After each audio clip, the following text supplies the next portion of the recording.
which is happening on Yo. Yo. Hello. Hey. Yo. Hello. How's it going, man? Hello. Everything is good. How you doing? We're good. We're chilling. Welcome to the show. Welcome to the show, my friend. Yeah. Thank you for having me. Yeah, of course, dude.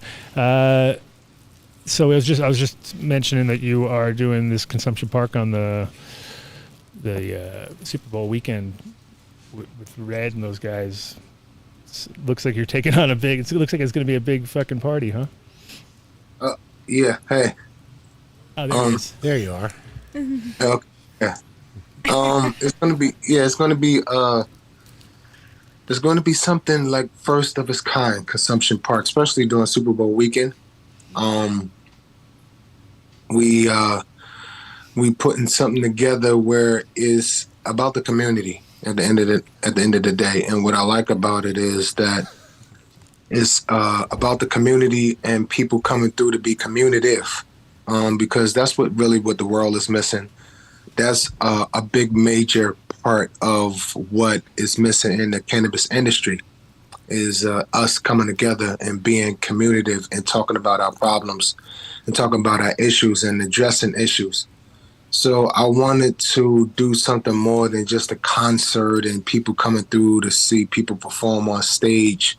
I mean, yeah, that'd be that too, in a sense, but the main part of this consumption park is about the community and the people of it and unifying, you know? Mm-hmm.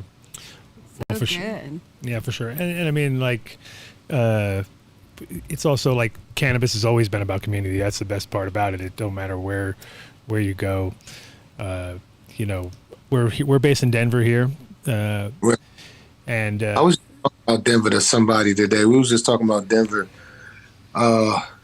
in this store I go to. It's called Green Life. It's an organic store. We was just talking about the fucking altitude in Denver and how you can pull a bud of cannabis out in 5 minutes, leave it out, and it'll turn to dust. I know, yeah. No, you're wrong about that. It's called the Colorado Crisp. It's 4 minutes. Yeah, maybe 3. We call that the Colorado Crisp around here. But you have to be really on point when you're harvesting, and it's all about adding more.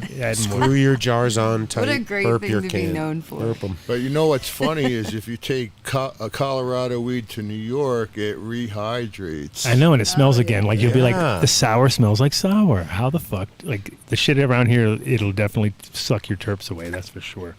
You got About time I get it back to New York, it's dust. Either I gotta sprinkle it on my food or sniff it. Or you can turn it into this fine rosin. That's the worst when you can't roll something up because you're just like inhaling it, even with a crutch. It's just too dusty. Oh, yeah. Yeah. It's on your teeth and shit. Hey, wait, where is our Humboldt humidor? Speaking of Great keeping weed shame. moist. I didn't bring mine, so I thought we had one here. Where's the humble humidor, my friend? So we have a humidor for our weed because it does have to get keep it- dry here. you You don't keep it in a humidor, you're fucked. You got to keep it in there. Right. What are you smoking tonight? I'm not really smoking right now. I kind of took a year and a half off from smoking. That's a serious break.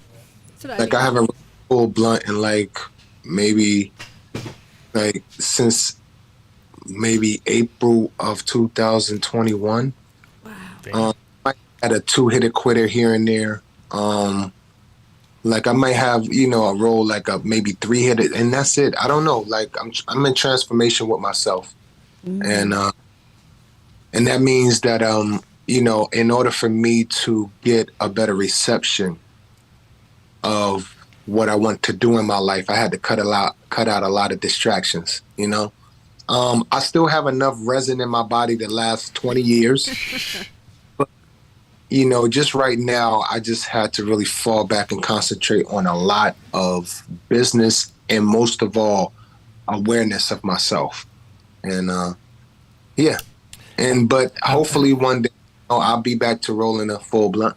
Don't tell nobody.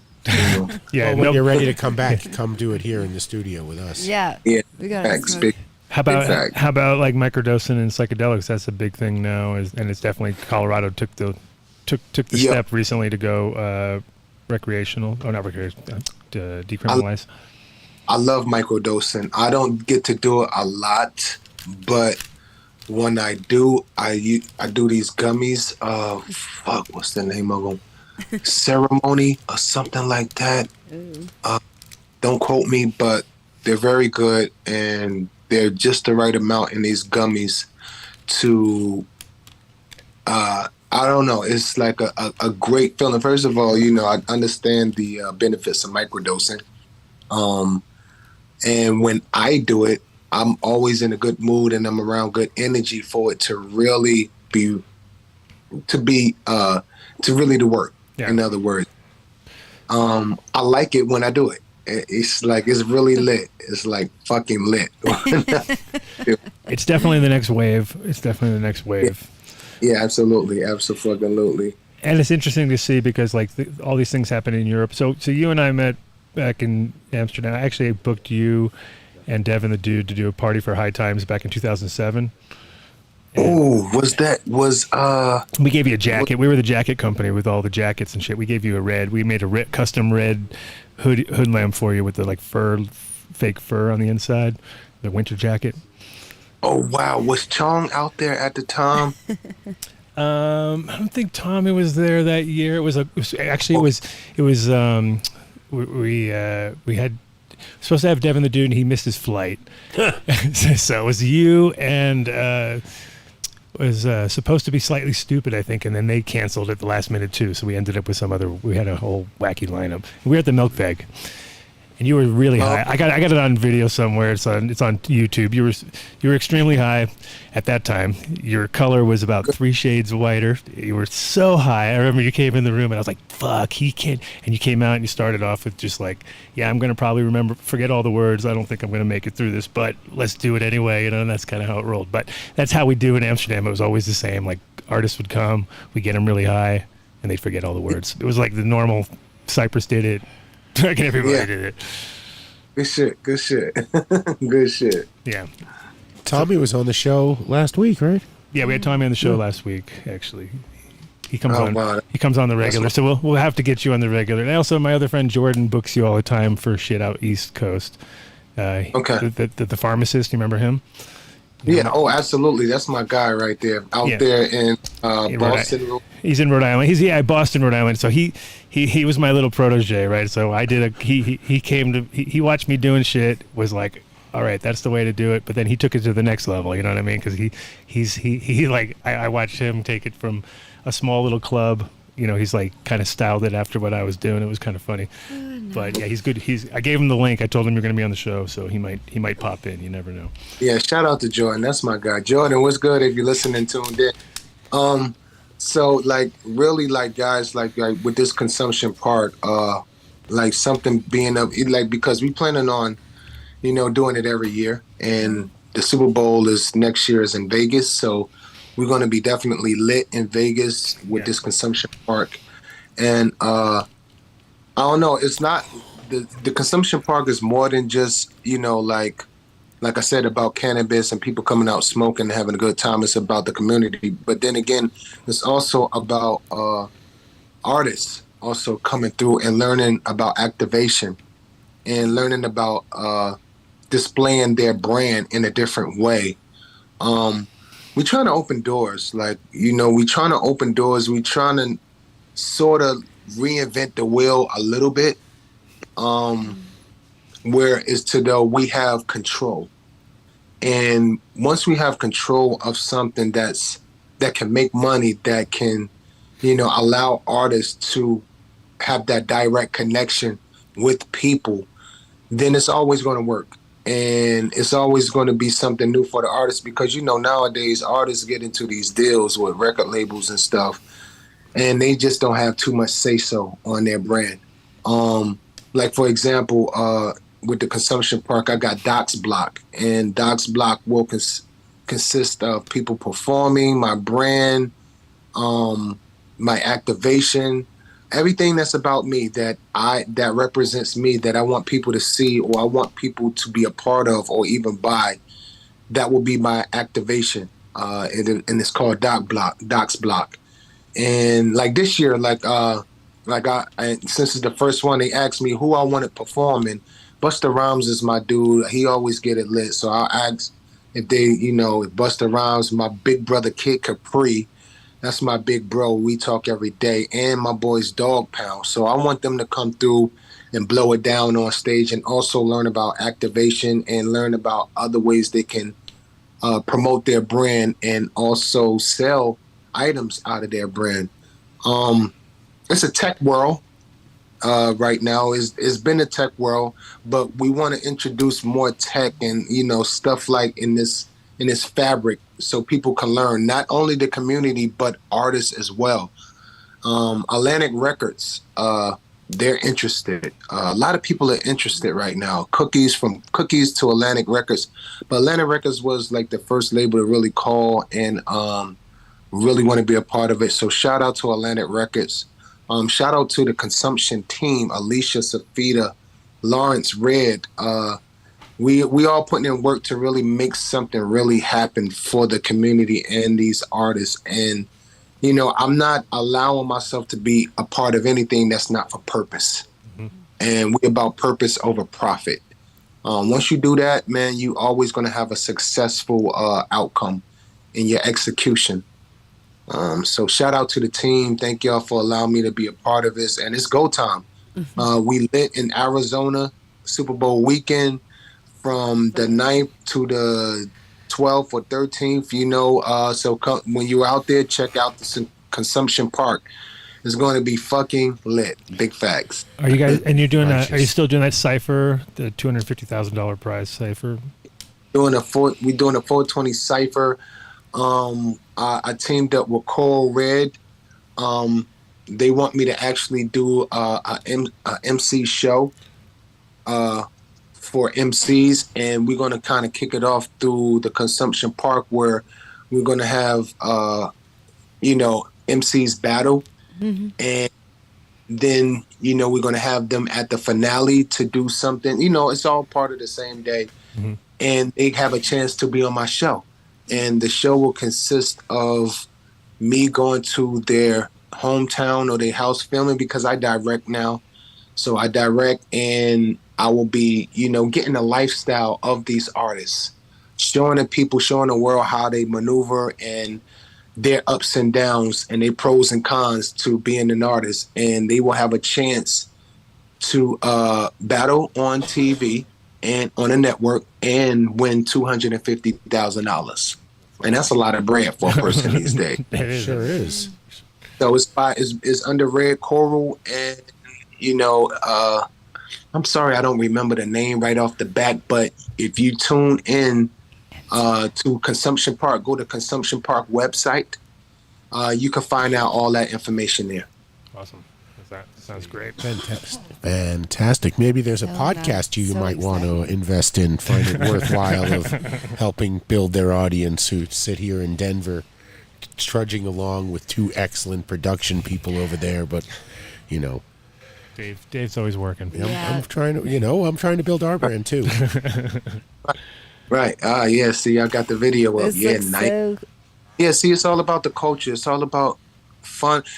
Cannabis is more than just recreational. Like one thing I could say we are missing in this cannabis industry, and what I'm also a part of, UEP, the United Empowerment Party. I could tell you guys briefly that I don't make any money off cannabis at all. I'm not one of those artists that have a strain or I white label some cannabis and call it my strain, or I don't have any vape pens, no product out there. I never put no product out. I always save my brand for the bigger picture. Mm-hmm. And bigger picture, that I'm a part of is the United Empowerment Party. And this is God's will, because I'm a God-fearing man. And what we're about is the structure and the fabric of the cannabis industry, the unjust. We behind everything from wanting to put someone in a political position in the White House, to expungement clinics tapping into the areas that's been affected by war on drugs. Education, awareness about the cannabis industry, and most of all, unifying. The tobacco industry has unification. The liquor industry has unification. They know what palms to grease in a political aspect to keep to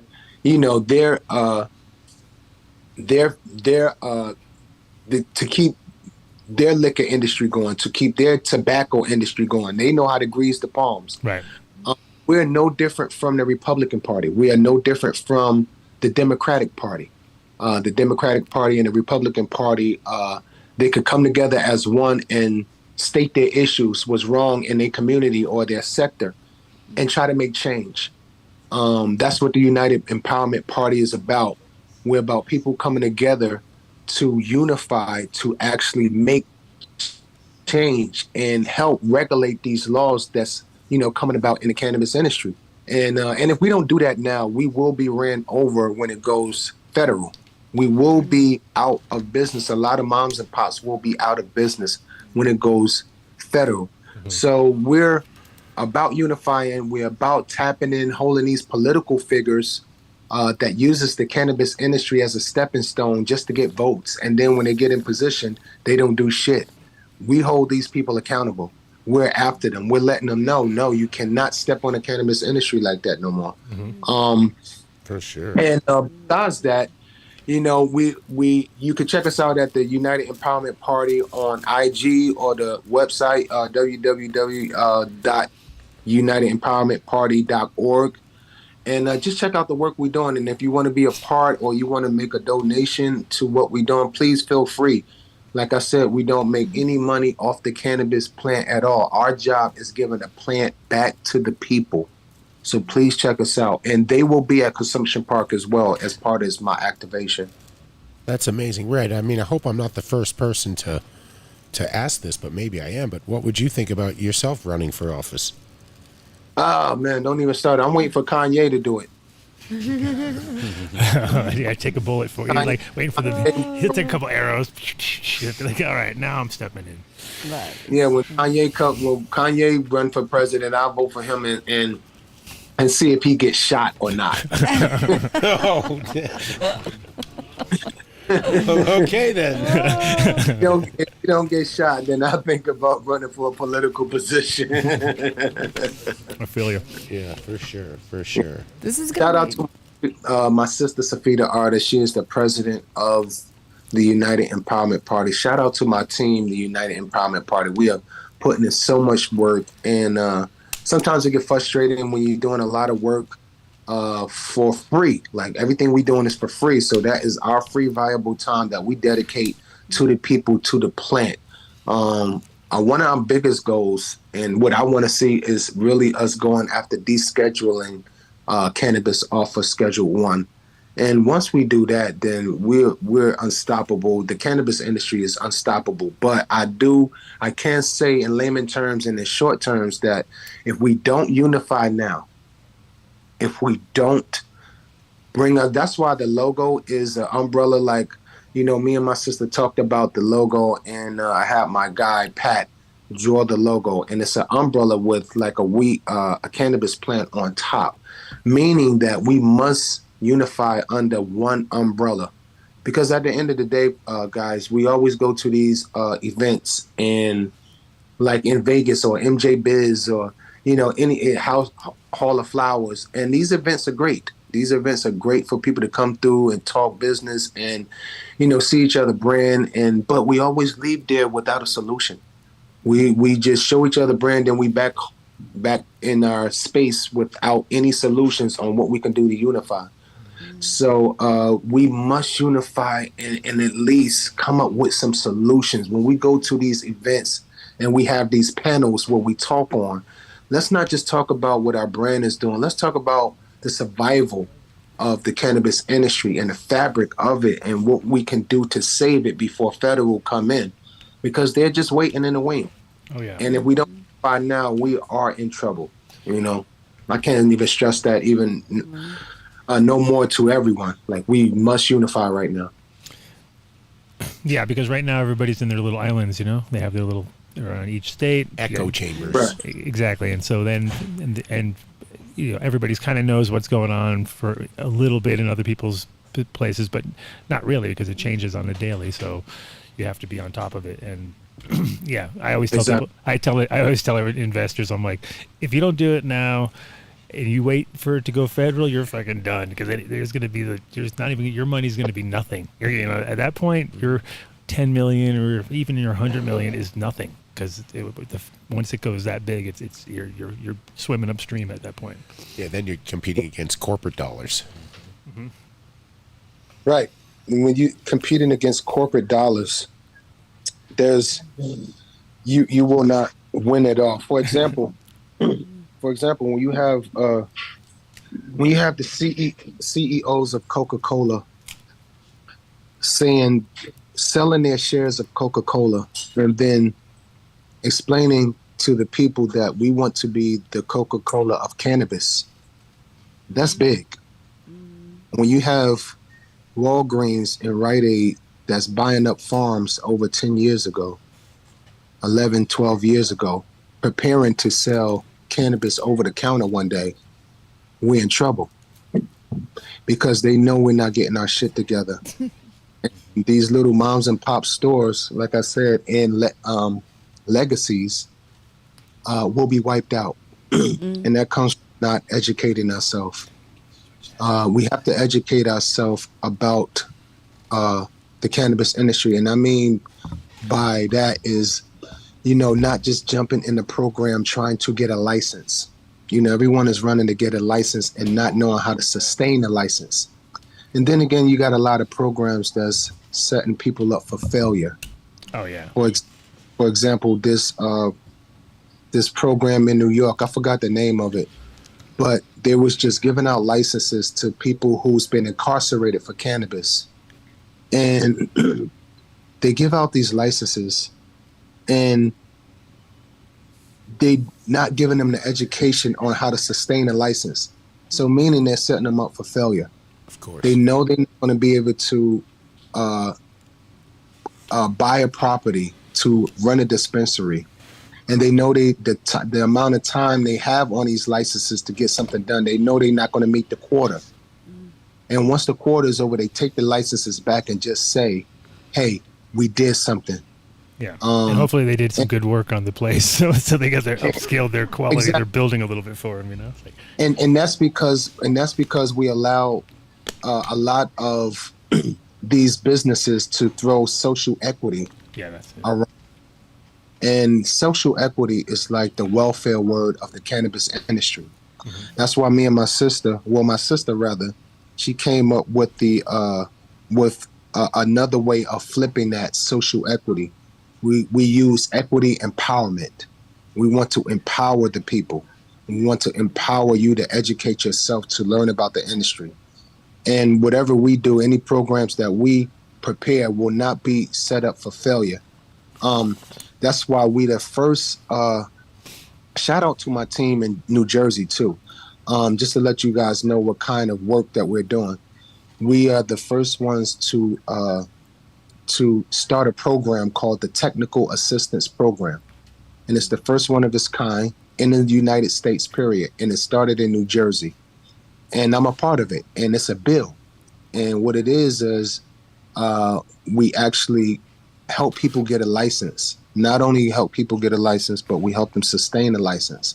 And we also have $250,000 worth of grants to give these people to help run their license and keep that license. And we help educate them from growing to having a license to running a business. And we're staying on them. We're not letting them fall into the shadows of what these other programs do that say, quote unquote, social equity. So let's drop that word social equity, because actually no one knows what the fuck it means. I don't even know what the fuck it means. It definitely got saturated in the market. It was like buzzword of the week. It doesn't mean what you think it means. Yeah. It's like No Child Left Behind. It sounds good for a second, and then you got to think and talk through, and it doesn't have anything to it. Right, but some of the qualifications, they you got to be incarcerated, and then they want you to come out of jail and then run a successful business for 2 years and like employ like 6 people. Like, how many people can achieve that? How many people with a business degree can do that? It's like it's the 5 licenses in Florida, right? That are possible. There was like It's just setting up our people for failure, and that goes for all cultures. Like, it goes for all cultures. What they're setting people up. You can be white, black, Asian, Spanish. They're setting us up for failure. And at the end of the day, just as much as we're working to unify, the tobacco industry, the liquor industry is spending money to stop us. The medical industry, they don't want cannabis to go through because that stops their funds. So they're spending money to stop us. They're trying to throw wrenches in the program. That's why I say, like, if we don't unify now and really, like, even me, I'm still educating myself. Like, I have a lot to learn. But one thing I do know is I know the basic outcome of what's going on in this industry, what we need to do to solidify our position. And that is strictly unifying under one umbrella and educating ourselves and start using these events that we go to, not just for recreational, not just for showing off our brands, but coming up with solutions. And that's what UEP is about. That's what the Consumption Park is about. That's why, like, even with Consumption Park, like I said, we just not having people come through performing. Like, we have setups, like we have, games, like, we have a zip line, we have volleyball, we have, big chess games, big chess boards, the big cornhole. I don't like the name. Big cornhole. Yeah, I got you. You had me at zipline. We have these games and these one-on-one games that people can play that you might not even know, but you can actually come there and talk and make deals at Consumption Park. So at the end of the day, that's what we want to create. We want to create an ecosystem of people coming through to really be communicative with each other. So I don't know. Let's create history. That's how I look at it. And like I said, we're not reinventing the wheel, but we just reinventing some of the activities of this type of festival. And we want to be a little different. And this is our first one, and it's going to be one of many. Yeah, when Red was on the show, he was definitely emphasizing that Vegas is where is really the goal. This is sort of the precursor to it, and it's like, instead of waiting another year to do it in Vegas, do it now and get the kinks out too. 100%. Like, it's also one of those things. Phoenix is a good spot to do that. Phoenix is such a good party. Oh, he's putting something together that appears to have legs right now. And while it was too soon for us to get out there for this Super Bowl, knowing that it's in Las Vegas, we have a little experience with throwing interesting house parties in Vegas. So we'll definitely be there for next year. Okay, good. Shout out to Red too, because even hearing a story on Red and his adversities, he wanted to try to work on this Consumption Park last year, for this year. And he just, ran into people who just wasn't about their business. And, at the end of the day, Red is a God-fearing man as well. And he was like, you know what? God told him to keep pushing on, keep pushing, and get the right people in the circle to make it happen. Right. And my sister, we're God-fearing people as well.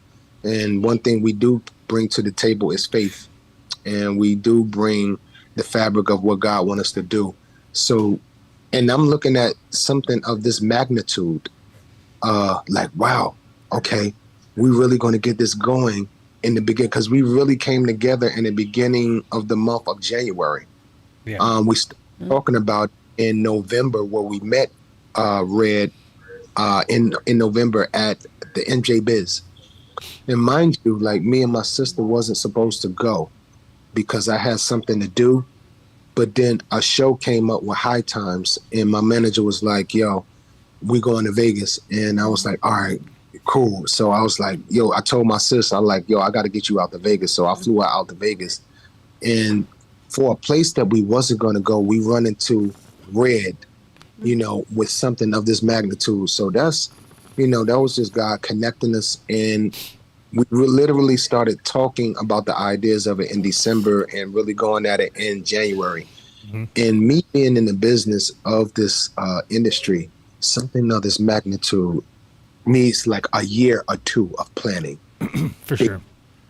But we're getting it together, and we know everything ain't going to be super. Everything ain't going to be grand when you do it the first time. You're always going to have learning lessons, that learning curves that you need to learn for the next one. So we're going full steam ahead, and we're going to knock this out. We're going to be in Arizona the 10th to the 12th, and we're going to get it on Consumption Park. Yeah, I'm Yeah, down. we had Red on the show, and I'm pretty sure we have a done deal code. So for anyone listening, you can go to the Consumption Park website, buy tickets, and in the promo field, enter done deal for some sort of discount. Right. And I'm gonna be posting Consumption Park on my social media as well, starting Sunday, because I'm on a fast, and when I'm on a fast, I don't deal with no social media, no eating at a certain time or whatever. So you can also check my IG, Redman Gilla, REDMANGILLA, and you can check out details on there as well. Also about the 420 Red Coral Battle, how to sign up there as well. Just go to Consumption Park right now, the website, and find out details on how you can be a part of it. Perfect. Thank you so much for your time. You were great. Such a pleasure. Yeah, really, honor. No, anytime. I'm always in Denver. I show Denver a lot of love. Red Rocks is always our place where we at every year. Shout out to Adam, who always bring Red MF out for shows out there. Shout out to my boy Adam. Shout out to my boy Reed from Denver. Shout out to my sister Meng Yi that lives in Denver. She has her radio show out there. Yeah, I love Denver. Denver always had a love for Red MF and hip hop, period. So anytime I'm out there, you guys need me, I'm here. Sounds good, man. Oh, thank you so much. Well, I'm in touch with Thank you. Safita, so Sorry. we'll stay in touch anytime you come to Denver, and you're more than welcome. We have a first class studio here. Oh yeah. If you could see what was behind this, Really nice you'd be in environment. shock. class. You'd be in shock. I got a lot of cannabis products on that table there. I see. Anybody's there? I mean, it looks good. I don't see nobody really smoking. We're all smoking. Well, we were smoking the whole time. I just didn't want to I'm dab like and so start high. coughing It's while so you were good. talking. That's why. We like our dabs here. Everybody likes their dabs here, So They don't let me smoke my backwoods. For your friends Blinds that everybody. dab, tell them about the Dab X. Okay, if you're even though you're not smoking right now, your friends that use concentrates, this is the dab rig they want. Oh wow! X. Speaking of dabbing, I'm also executive producing and directing, and like a co-founder of Dab Roast. And the Dab Roast is a content-driven show that I'm shooting and directing with my boy Scott in Seattle. And what we're doing is we're displaying the culture of the cannabis culture, but also not just from a flower aspect, from concentrate aspect, because, even when I started shooting the show, I didn't know how big the dab community is. Oh. The dab community is humongous.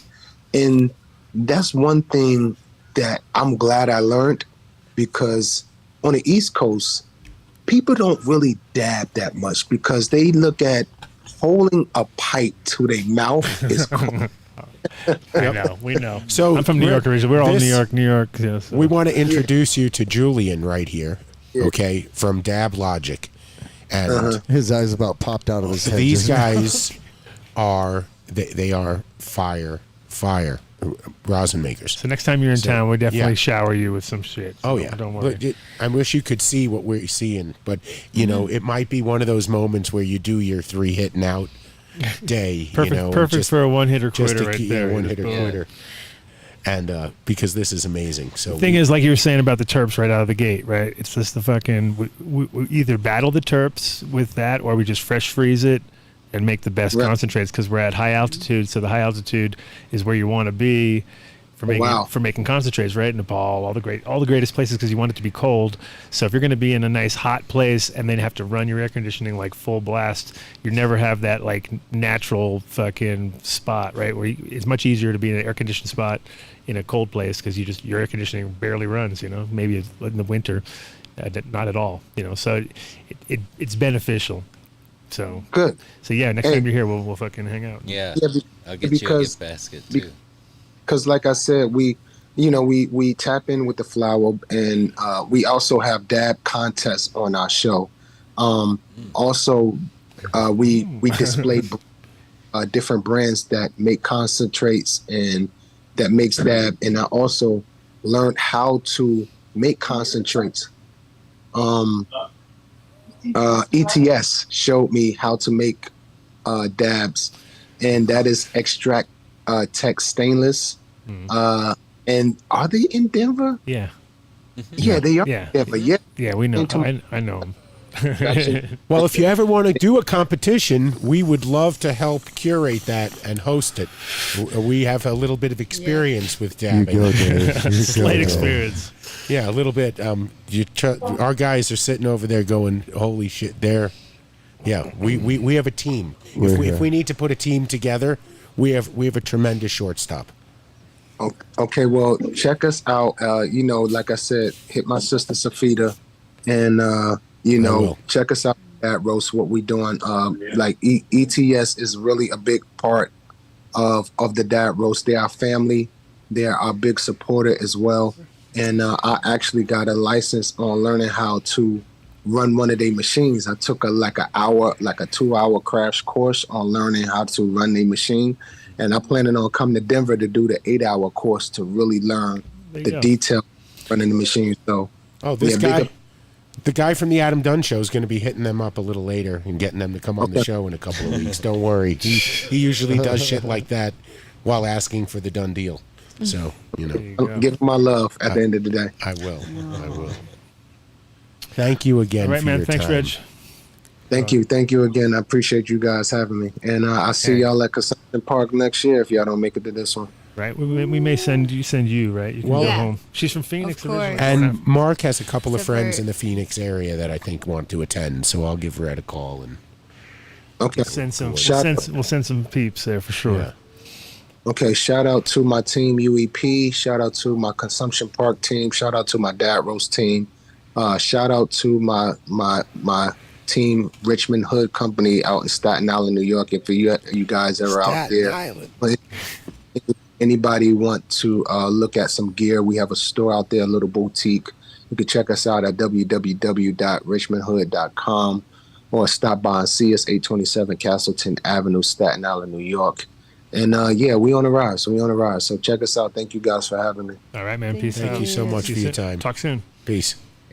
Thank you.